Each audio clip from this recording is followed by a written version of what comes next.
தேவனுக்கு மகிமை. நம்பியிருக்கிற ஆனந்த பாக்கியம். நாம் நம்பியிருக்கிற ஆனந்த பாக்கியத்துக்கும் மகா தேவனும் நமது இரட்சகருமாகிய இயேசு கிறிஸ்துவனுடைய மகிமையின் பிரசன்னமாகுதலுக்கும் எதிர்பார்த்து கொண்டிருக்கும்படி. தீத்து 2:13 நம்முடைய கிறிஸ்தவ வாழ்வில் நாம் எதிர்பார்த்து கொண்டிருக்கும் 2 காரியங்களை இது நினைவூட்டுகிறது.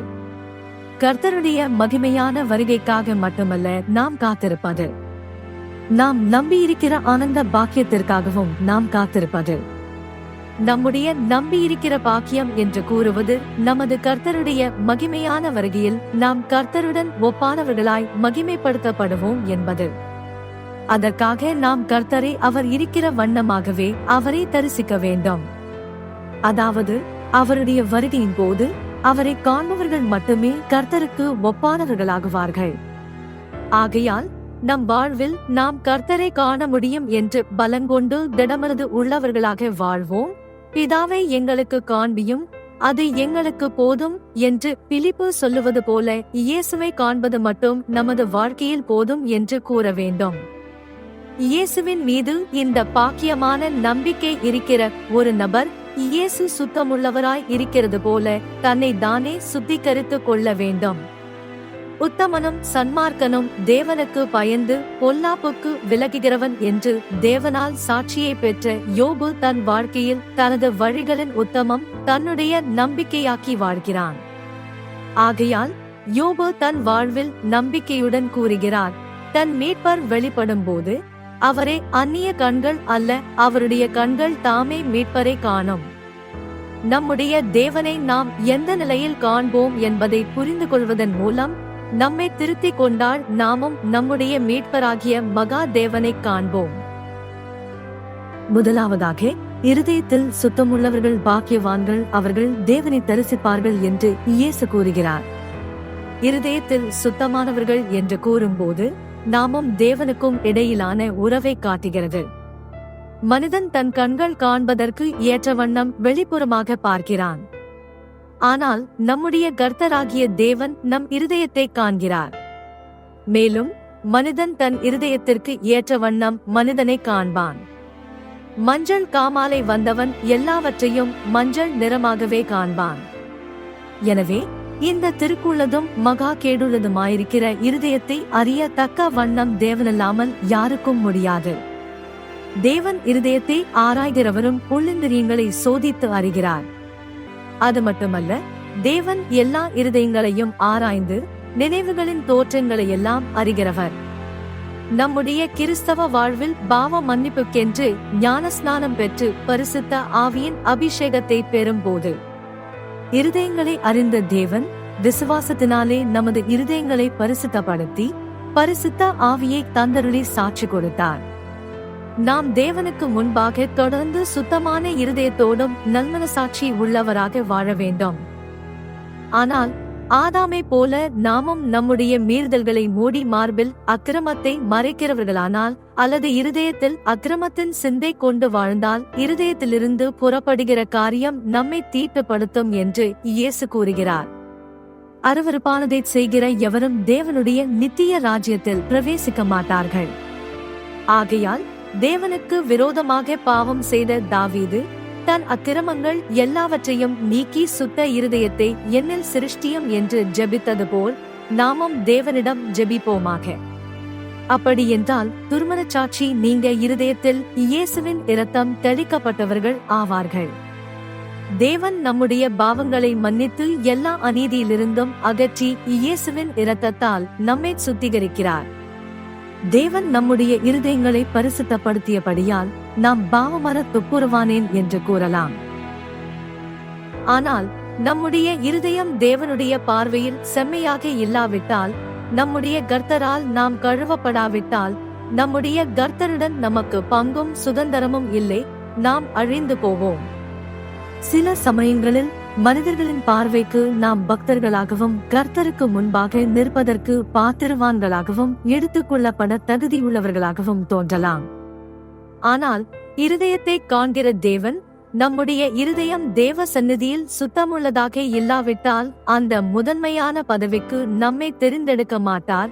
மாறாக நம்மை நிராகரிப்பார். நாம் கைவிடப்பட்டவர்களாகுவோம். இருதயத்தின் நிறைவிலிருந்து வாய் பேசுகிறது என்று இயேசு கூறுகிறார். ஆகையால் அக்கிரமத்தை பாராத இருதயத்திலிருந்தும் கபடமில்லாத உதடுகளில் நின்று பிறக்கும் கபடமில்லாத விண்ணப்பதற்கு தேவன் செவி கொடுத்து, தேவன் நம்மை மனுஷகுமாரனுக்கு முன்பாக நிற்க பாத்திரவான்களாக்கி, அப்படியே நாம் நம்முடைய கர்த்தராகிய தேவனை காண்போம். இரண்டாவதாக, நாம் யாவரோடும் சமாதானமாயிருக்கவும் பரிசுத்தம் உள்ளவர்களாக இருக்கவும் உற்சாகம் உள்ளவர்களாகவும். பரிசுத்தம் இல்லாமல் ஒருவனும் கர்த்தரை தரிசிப்பதில்லை.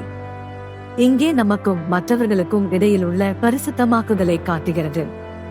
பல நேரங்களிலும் நாம் மற்றவர்களுக்கு தீமை செய்யும் நிலையில் நாம் காணப்படுகிறோம். அதனால் மற்ற மனிதர்கள் நமக்கு விரோதிகளாக மாறுகிறார்கள். இதன் காரணமாக நாம் குற்றவாளிகளாக நியாயாதிபதியால் சிறை அடைக்கப்பட வேண்டிய நிலையில் வாழ்கிறோம். நமது வார்த்தைகளாலோ செயல்களாலோ அல்லது வேறு எந்த வகையிலோ நாம் மற்றவர்களை வருத்தப்படுத்தியிருந்தால் அவர்களிடம் மன்னிப்பு கேட்டு ஒப்புரவாக வேண்டும். அப்படியே ஒப்புரவான பின்னர் நாம் தேவனுடைய சந்நிதியில் வர வேண்டும். மறுபுறம் ஒருவர் தங்கள் தவறுகளுக்காக மன்னிப்பு கேட்டால் நாம் அவர்களை முழு மனதுடன் மன்னிக்க வேண்டும். அவர்கள் எத்தனை முறை மனம் திரும்புவதாக சொன்னாலும் நாம் மன்னிக்க வேண்டும். நாம் மற்றவர்களை முழு மனதுடன் மன்னித்தால் மட்டுமே நம்முடைய தேவன் நம்மை மன்னிப்பார். ஆனால் தங்கள் தோழரோடு போய் பேசி இச்சக உதடுகளால் இருமனதோடு பேசுகிறவர்களும் உள்ளனர். வெளித்தோற்றத்தில் ஆட்டுத்தோலை போர்த்தியிருந்தாலும் உள்ளுக்குள் அவர்கள் பட்சிக்கிற ஓநாய்கள். உள்ளுக்குள் தங்கள் சகோதரனுக்கு விரோதமாக மிகவும் கேடுபாடுகளை சிந்தித்து வைத்தாலும் தங்கள் நாவினால் இச்சகம் பேசுபவர்களாக காணப்படுகிறார்கள். தேன்கூடு போல இனிமையாகவும் எண்ணெயை விட மிருதுவாக பேசுகிறார்கள். ஆனால் முடிவில் அது கசப்புக்காய் போல கசப்பாகவும் இருபுறம் உங்களுக்குள்ள பட்டயம் போல் கூர்மை உள்ளவர்களாக தீமை செய்பவர்களைப் போல மாறிவிடுகிறார்கள். நாம் செய்தது போலவே நம்முடைய தேவன் நமக்கும் செய்யக்கூடிய சூழ்நிலை வந்தால், சர்வவல்லவர் கசப்பை கட்டளையிட்டால் நிச்சயமாக நம்முடைய வாழ்க்கை துயரம் நிறைந்ததாக இருக்கும். ஆகையால் நாம் ஒருவரிடமும் கசப்பு கொள்ளாமல் தீங்கு செய்யாமல் வாழ்வோமாக. அப்பொழுது நாம் தேவ சந்நிதியில் சேர முடியும். யெகூ யோனதாபிடம் கேட்டது போல செம்மையான இருதயம் உள்ளவர்களாக இருதயத்தோடு சேர்ந்து இருக்கும் நிலை நமக்குள் உண்டாக வேண்டும்.